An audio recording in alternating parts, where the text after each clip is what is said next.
यदि बात करें तो कुशीनगर में मतदान का प्रतिशत अब तक क्या है और साथ ही साथ क्या आप उत्साह देख पा रहे हैं मतदाताओं में? जी, आपको बताएं कुशीनगर जनपद में मतदाताओं में काफी उत्साह रहा है। अब तक ओवरऑल बात करें तो 50% वोट पड़ चुका है। जी जी बिल्कुल, 50% वोट पड़ चुका है। जिस तरह से हम रुझानों की बात कर रहे थे, क्या लगता है आपको, दोनों ही पार्टियों ने ताकत झोंकी है, आज मतदाता कौन कौन से स्थानीय मुद्दों को मन में रख कर वोटिंग के लिए आगे बढ़ रहे हैं? जी, आपको बता दें कि दोनों पार्टियों में कहीं मतदाता जो है खुल के बोल नहीं रहे हैं। इस तरह से बात करें तो ज्यादातर से दो ही पार्टी जो है ज्यादा तरह से दिखाई दे रही है सातों विधानसभा में। जी बिल्कुल, हमारे साथ सुरेंद्र जी भी बने हुए हैं। सुरेंद्र जी, आपके क्षेत्र की यदि बात करें तो कितने प्रतिशत तक अभी मतदान हुआ है? साथ ही साथ मतदाताओं को लगातार जागरूक करने की बात की जा रही थी, क्या वो जागरूकता आज मतदाताओं में नजर आ रही है आपको?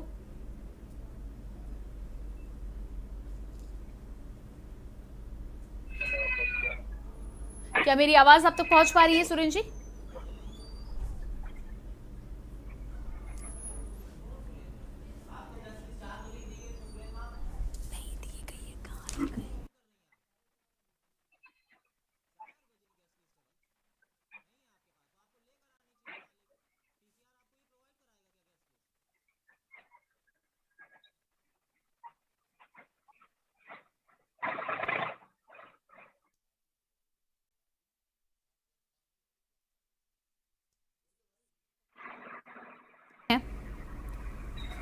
छठे चरण की हम बात कर रहे हैं। छठे चरण में अभी तक 47.70% तक मतदान हुआ है। अलग अलग क्षेत्रों की यदि हम बात करें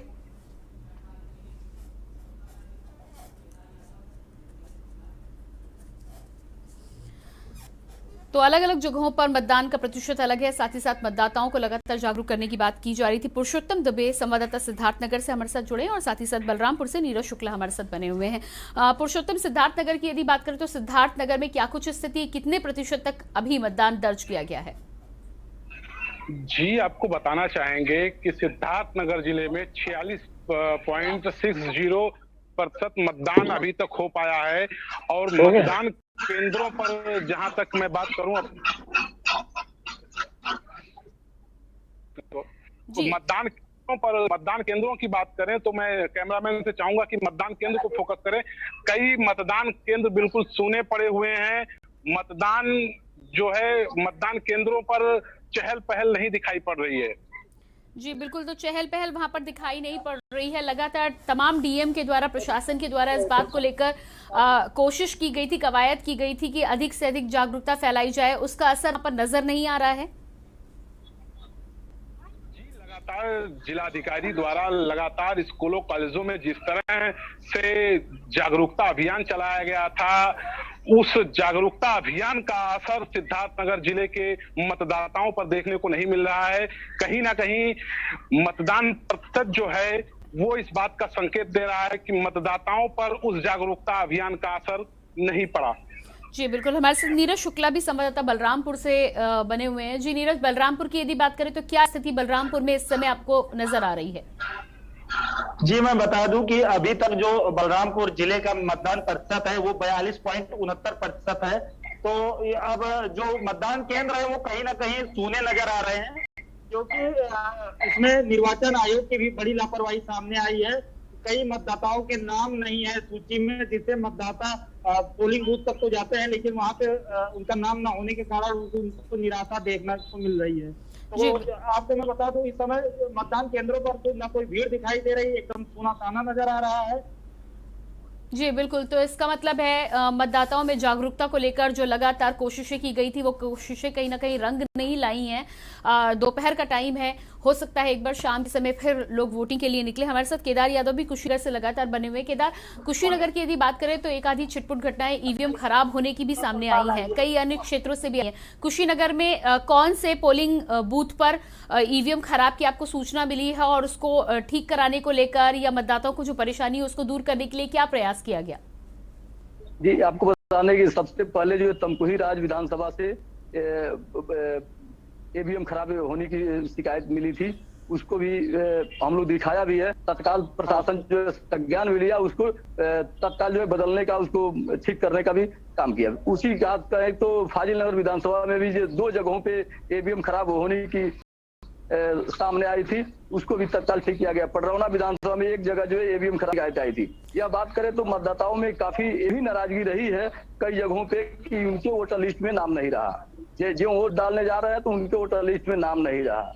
अभी एक फर्जी जो है वायरल भी हो रहा था कि 7 फॉर्म भर देने से वोट डाल दिया जाएगा, तो डीएम ने उस चीज को खारिज भी किया है। ऐसा कोई विकल्प नहीं है कि 7 फॉर्म भरने से वोट डाला जाएगा। जिसका नाम रहेगा वही वोट डाल पाएगा। उसके लिए कई विकल्प बने हैं कि ये पहचान पत्र दिखा करके वोट डाल सकते हैं, लेकिन वोटर लिस्ट में नाम होना जरूरी था। जी बिल्कुल, यानी कि इस तरह के भी केसेस सामने आए। सिद्धार्थनगर की यदि हम बात करें तो पुरुषोत्तम, क्या आपके क्षेत्र में भी इस तरह के केसेस सामने आए? क्योंकि इससे पहले भी हमने इस तरह की खबर सुनी है कि एक ही परिवार के पति का नाम तो लिस्ट में है लेकिन पत्नी का नाम लिस्ट में नहीं है। ऐसे में लोगों को दिक्कतें हो रही हैं, कहीं ना कहीं नाम लिस्ट से कटे हैं। क्या कुछ जानकारी है? जी अपने फोन के अनम्यूट बटन को आप एक बार चेक करिएगा पुरुषोत्तम जी। जी आपको बताना चाहेंगे कि सिद्धार्थनगर जिले में लगभग हर विधानसभा में ऐसे इस तरह की शिकायतें आ रही हैं। मतदाता सूची में पति का नाम तो है लेकिन पत्नी का गायब है, भाई का है तो बहन का गायब है। लगातार कहीं ना कहीं अगर मतदान प्रतिशत घट रहा है तो उसमें वोटर लिस्ट से नामों का कटना भी अब निर्वाचन आयोग को कटघरे में खड़ा करता है। जी बिल्कुल, तो जिस तरह से आप बता रहे कि कई जगह पर ऐसा है, यदि किसी बूथ की बात करें तो क्या एक से अधिक ऐसे मामले एक ही बूथ पर आपके सामने आए हैं? अधिकांश बूथों पर लगभग 2 दर्जन बूथों का मैंने भ्रमण किया और 2 दर्जन बूथों पर मैंने जाकर देखा और लगभग हर जगह ये स्थिति आई कि मेरा नाम गायब है, इनका नाम। लगभग दर्जनों, एक मतदाता सूची से लगभग दर्जनों के नाम सिद्धार्थनगर जिले में गायब हैं और निर्वाचन आयोग की लापरवाही साफ तौर पे यहाँ देखने को मिल रही है। जी बिल्कुल, तो ये बड़ी बात है यहाँ पर कि एक मतदाता सूची से यदि 10 से 12 नाम गायब होते हैं तो कहीं ना कहीं बड़ा नुकसान है यहाँ पर। और इस तरह से यदि कंसोलिडेट किया जाएगा तो एक बड़ा डेटाबेस तैयार हो सकता है जिनको नाम सूची में नहीं है या कहीं ना कहीं काटे गए हैं। हमारे साथ नीरज शुक्ला भी संवाददाता बलरामपुर से बने हुए हैं। जी नीरज, इस स्थिति की यदि बात करें जहाँ पर मतदाता सूची में मतदाता का पहले नाम हुआ करता था लेकिन इस बार लिस्ट में नाम नहीं है, क्या कुछ स्थिति बलरामपुर की बनी हुई है इसमें? जी अपने फोन के अनम्यूट बटन को आप नीरज चेक करें, आपकी आवाज हम तक पहुंच नहीं पा रही है। जी मैं आपको बता दूं कि जिस तरीके से जिला प्रशासन के द्वारा जगह जगह जागरूकता कार्यक्रम चलाया गया था, अगर उसी तरीके से मतदाता सूची पे अगर जिला प्रशासन ध्यान देता तो जिस तरीके से मतदाता प्रतिशत, जो मतदान का प्रतिशत है घटा है, वो कहीं ना कहीं और आगे दिखाई देता। और मैं बात करूं, कम से कम मैंने अभी तक 30 से 40 बूथों का भ्रमण किया है। उन बूथों में लगभग ऐसे हर बूथों पर दर्जनों नाम जो है उस सूची से गायब है। और सबसे बड़ी लापरवाही तो ये देखने को कह रहे हैं कि उनका जो का नाम सही था लेकिन इस वाले चुनाव में उनका नाम गलत हो गया। तो कहीं ना कहीं ये जिला प्रशासन की लापरवाही, जिला निर्वाचन आयोग की लापरवाही बड़ी सामने आ रही है। जी बिल्कुल, इसके अलावा नीरज, ईवीएम खराबी की बात को लेकर बात करें तो बलरामपुर में क्या स्थिति बनी हुई है? क्या तमाम ईवीएम ठीक से काम कर रही हैं? जी मैं बता दूं कि अब तक जिले में लगभग दर्जनों ऐसे बूथ हैं जहां पर ईवीएम खराब होने की समस्या आई थी, लेकिन जिला प्रशासन ने तत्काल कार्रवाई करते हुए उस पर या तो दूसरा ईवीएम लगा दिया गया या उसी ईवीएम को तत्काल सही करके तुरंत मतदान जारी करवा दिया गया। जी बिल्कुल, केदार, जिस तरह ऐसे ये समस्या हम देख पा रहे हैं, एक बड़ी समस्या है यहाँ पर कि वोटर लिस्ट में भारी संख्या में लोगों के नाम कहीं ना कहीं कटे हैं। ऐसे में जो लोग पोलिंग स्टेशन तक पहुंच भी रहे हैं वो अपना मत नहीं डाल पा रहे हैं। इसको लेकर जो तमाम वोटर्स हैं उन्होंने क्या प्रशासन से शिकायत की है? इस मामले में आज तुरंत तो कोई कार्रवाई नहीं होगी, पर आगे के लिए क्या आश्वासन दिया गया है? जी आपको बता दें कि कई लोग बीएलओ से शिकायत किए तो बोले, बीएलओ बोल रहा है कि जिला निर्वाचन कार्यालय से संपर्क करिए। इस तरह से जनता जो है काफी गुस्से में होकर के खुद के जिला अधिकारी को कई लोग जो है शिकायत कर चुके हैं। इसलिए जिला अधिकारी तुरंत जो है उसको संज्ञान लेते हुए एक वीडियो जारी किए हैं कि जिसका भी नाम नहीं है वोटर लिस्ट में वो कहीं वोट नहीं डाल पाएगा, उसकी हम विधिक कार्रवाई करेंगे। जो दोषी होगा उसके खिलाफ कार्रवाई होगी। जी जी बिल्कुल। पुरुषोत्तम, जिस तरह से आपके सिद्धार्थनगर के क्षेत्र में आज लगातार मतदाता अपने मत अधिकार का प्रयोग कर रहे हैं, रुझान की यदि बात करें तो आप जब आधे दिन से ज्यादा की वोटिंग समाप्त हो चुकी है, किधर की तरफ आपको रुझान नजर आ रहे हैं? जी, मैं आपको बताना चाहूंगा कि 5 विधानसभा सीटें हैं सिद्धार्थनगर में। इटवा विधानसभा में लड़ाई तिरकोड़ीय है। इटवा विधानसभा को अगर छोड़ दिया जाए, जो हॉट सीट है, उस विधानसभा को छोड़ दिया जाए तो कहीं ना कहीं चारों सीटों पर सपा और भाजपा में आमने सामने की लड़ाई देखी जा रही है। जी बिल्कुल। तो सपा और बसपा के अलावा जो बाकी दल हैं उनकी क्या स्थिति है? क्या लोगों के बीच जाने में कामयाब नहीं हो पा रहे हैं या प्रत्याशी कमजोर है आपके क्षेत्र में? जी, आपको बताना चाहेंगे कि जो वोटर्स हैं उनकी चुप्पी कहीं ना कहीं प्रत्याशियों के लिए बेचैनी का सबब बनी हुई है। वोटर अपनी जुबान नहीं खोल रहे हैं और सभी लोग इसी में सारे प्रत्याशी कंफ्यूजन की स्थिति में हैं। और सपा और भाजपा की जो लड़ाई है वो 4 सीटों पर लगातार देखी जा रही है। वहीं इटवा की सीट जो है वो इस समय त्रिकोणीय स्थिति में बसपा और भाजपा के बीच फंसती नजर आ रही है। जी बिल्कुल। नीरज, बलरामपुर की यदि बात करें तो जिस तरह से साइलेंट वोटर इस बार एक बड़ा मुद्दा है, क्योंकि युवाओं की बात करें या तमाम अन्य वोटर की बात करें, वोटर इस बार ज्यादा सजग भी है और साथ ही साथ इस बात को भी जानता है कि वोट डालना उसका प्रिवेसी यानी कि गोपनीय अधिकार है, इसलिए बताने से लोगों को बच रहे हैं। ये जो साइलेंट वोटर है, ये कितना अलग अलग सीटों पर मामला पलट सकते हैं?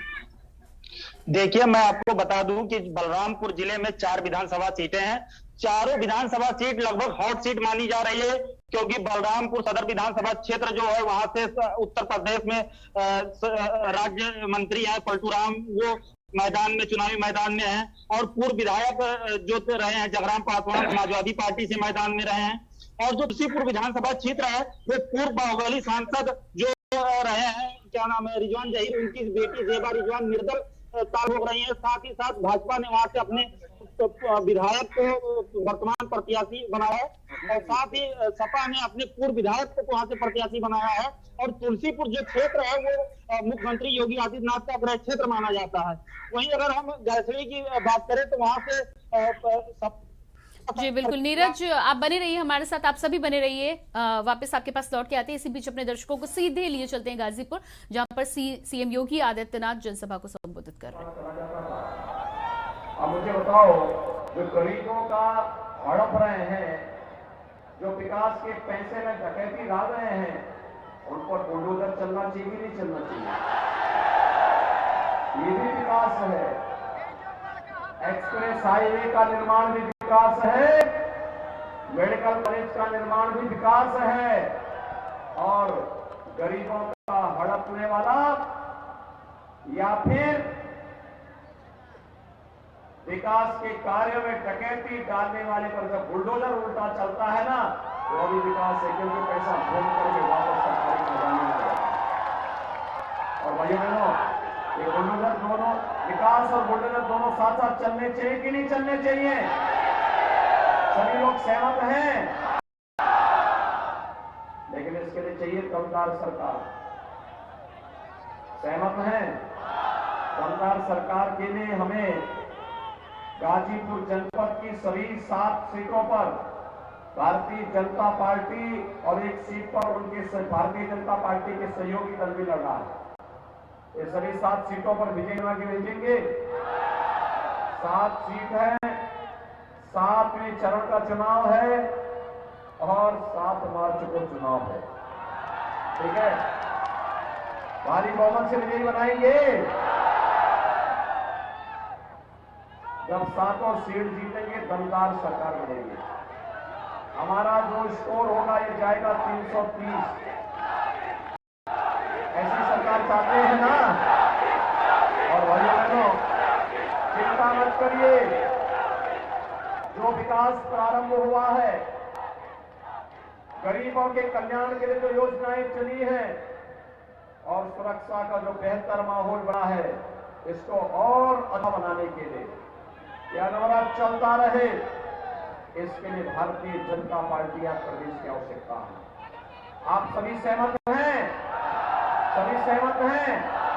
श्रीमती अलका राय जी को भारी बहुमत से विजयी बना के भेजेंगे। मेरे साथ दोनों हाथ उठा करके बोलेंगे भारत माता की, भारत माता की, भारत माता की, गंगे मैया की, गंगे मैया की, जय श्री राम, जय श्री राम। तो ये थे मुख्यमंत्री योगी आदित्यनाथ गाजीपुर में जनसभा को संबोधित कर रहे थे और साथ ही साथ इस बात का जिक्र भी कर रहे थे कि 7 मार्च को 7 विधानसभा सीटों को यदि भारी बहुमत से जिताएंगे तो ही दमदार सरकार मिलेगी। और सीधे रुख करते हैं, हमारे साथ कुशीनगर से केदार यादव लगातार बने हुए हैं। जी केदार, जिस तरह से हम यहाँ पर बातचीत कर रहे थे, युवाओं की बात करें और यदि साथ ही साथ साइलेंट वोटर की जब हम बात कर रहे थे, तो क्या लगता है आपको तमाम मुद्दों के साथ ही साथ बेरोजगारी और युवाओं की जो परेशानी है वो बड़ा मुद्दा है, युवा कितनी बड़ी भूमिका आज के मतदान में निभा रहे हैं?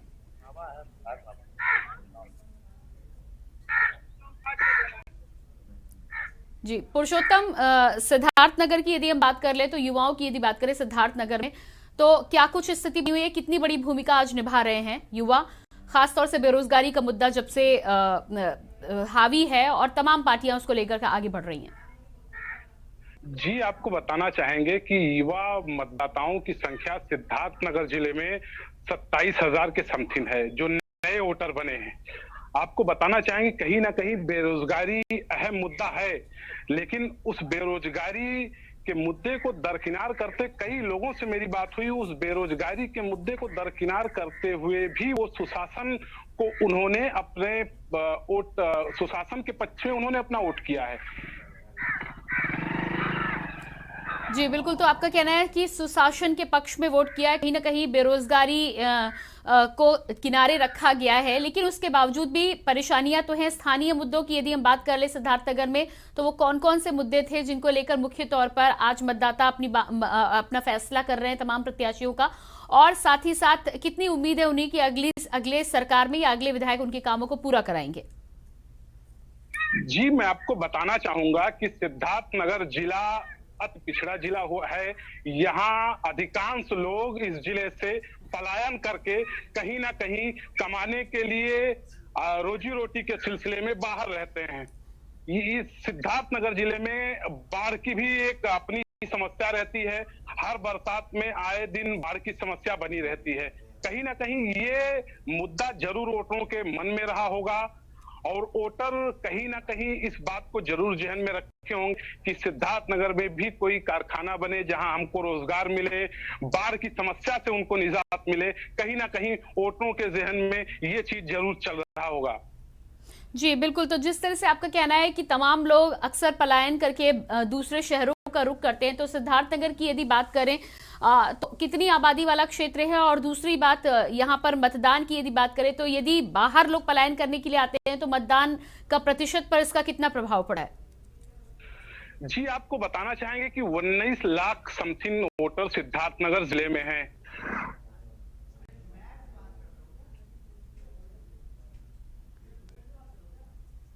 जी अपनी बात पूरी करें पुरुषोत्तम जी। आपको बताना चाहेंगे कि 19,39,322 कुल टोटल मतदाता सिद्धार्थनगर जिले में हैं और कहीं ना कहीं 20 से 30% मतदाता बाहर अपनी रोजी रोटी के लिए भारत के अन्य शहरों में रहते हैं और वहां वो रोजी रोटी के सिलसिले से जुड़े हुए हैं। कहीं ना कहीं ये मतदाता भी मतदान प्रतिशत जो आज सिद्धार्थनगर में काफी कम रहा, इन मतदाताओं का भी इसमें कुछ ना कुछ भूमिका आप साफ तौर पे देखा जा सकता है। जी बिल्कुल पुरुषोत्तम, इसके अलावा जिस तरह से हम जानकारी ले रहे थे आपसे, पिछली कुछ चरणों में जिस तरह की हिंसक घटनाएं हुई हैं, ऐसे में चुनाव आयोग की तरफ से आज सिद्धार्थनगर में सुरक्षा के क्या कुछ इंतजाम किए गए हैं और साथ ही साथ कितना शांतिपूर्ण इस समय वहां पर मतदान चल रहा है? आपको बताना चाहेंगे कि 5 विधानसभा से अभी तक कहीं किसी प्रकार की कोई भी अप्रिय घटना घटने की सूचना नहीं प्राप्त हुई। सिद्धार्थनगर जिले के जो एसपी डॉक्टर एसवीर सिंह हैं, वो लगातार क्षेत्रों में भ्रमण करके सुरक्षा व्यवस्था को पुख्ता करने के लिए लगातार क्षेत्रों में बने हुए हैं और सुरक्षा के इंतजामात यहाँ पर बहुत ही मजबूत दिखाई पड़ रहे हैं। जी बिल्कुल। तो लगातार आप वहां पर जानकारी दे रहे हैं। महिला वोटरों की यदि बात करें तो महिला वोटरों के क्या कुछ खास मुद्दे थे वहां पर? जी, आपको बताना चाहेंगे कि सिद्धार्थनगर जिला जो है ये लगभग 8 लाख के करीब यहाँ महिला वोटर्स हैं और महिलाओं के लिए भी ये अपने आप में एक मुद्दा था। वो भी बेरोजगार हैं, उनके परिजन बाहर रहते हैं, कहीं ना कहीं उनके जहन में भी ये महंगाई का मुद्दा और बेरोजगारी का मुद्दा उनके भी जहन में रहा होगा। अब ये तो आने वाले 10 तारीख को पता चलेगा कि किसने किस मुद्दे पर वोट किया और किसको सपोर्ट किया।